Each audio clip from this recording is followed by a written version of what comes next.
Exponential function এবং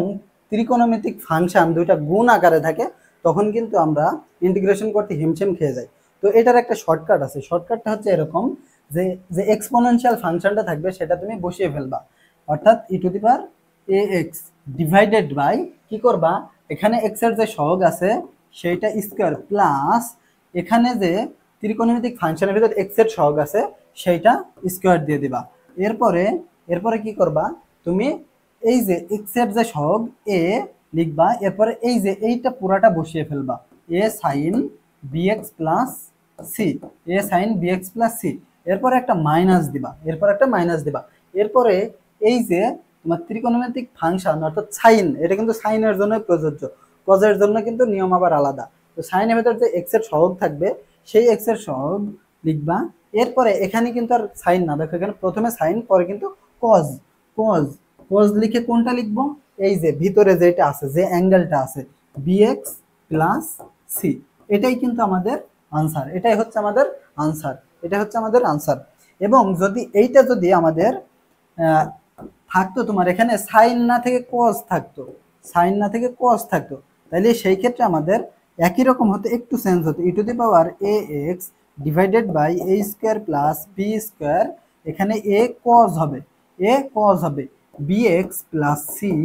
bx plus, এবং এখানে মাইনাসের জায়গায় প্লাস হবে, এবং এখানে কি হবে, b sin, তোমার এখানে যেটা থাকবে bx প্লাস c, এইটা তখন কিন্তু এইটা হবে আমাদের আনসার যখন cos থাকবে এই সাইনের পরিবর্তে। তো এখানে সাইন আছে তাইলে এইভাবে হবে আমাদের আনসারটা। তাহলে দেখো এইটা যদি আমরা করি, এটা কিন্তু এই ফরম্যাটেই পড়ে যাচ্ছে, e⁴x এক্সপোনেনশিয়াল ফাংশন এবং ত্রিকোণমিতিক ফাংশন। তাহলে কি করব আমরা, তাইলে আমরা e⁴x বসিয়ে নেব, e⁴x ডিভাইডেড বাই x এর সহগ স্কয়ার প্লাস এখানে যে x এর সহগ স্কয়ার সেইটা ইনটু কি করব, a into sign bx plus c, তাহলে a এর ভ্যালু কত,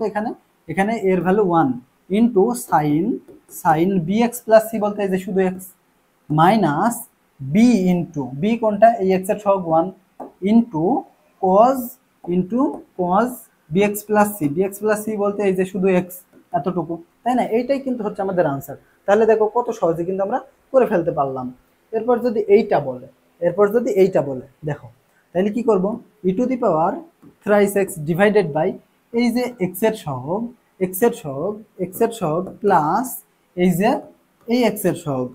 এখন দেখো এখানে কিন্তু cos বলে দিয়েছে সাইন না, cos বলে দিয়েছে, তাইলে কিন্তু সূত্র কিন্তু আমাদের এইটা হবে, এই যে এইটা হবে, a cos দিয়ে শুরু হবে, তাহলে দেখো a বলতে 3, তারপরে cos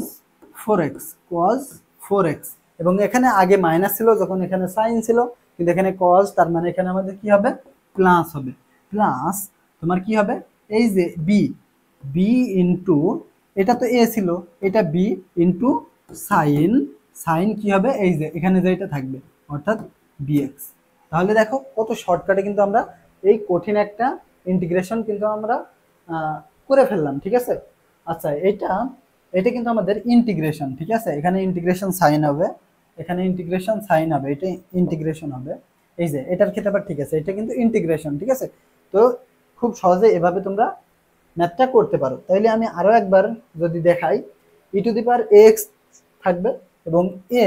square plus b square, দুইটার ক্ষেত্রে সাইন বা কস থাকুক, সাইনের ক্ষেত্রে কি হবে, সাইনটা প্রাধান্য পাবে, কজের ক্ষেত্রে কজটা প্রাধান্য পাবে, অর্থাৎ সাইন থাকলে এটা থাকবে সাইনের সাথে, কজ থাকলে কজটা থাকবে a এর সাথে, এবং সাইনের ক্ষেত্রে এখানে মাইনাস এবং কজের ক্ষেত্রে এখানে প্লাস, এতটুকু।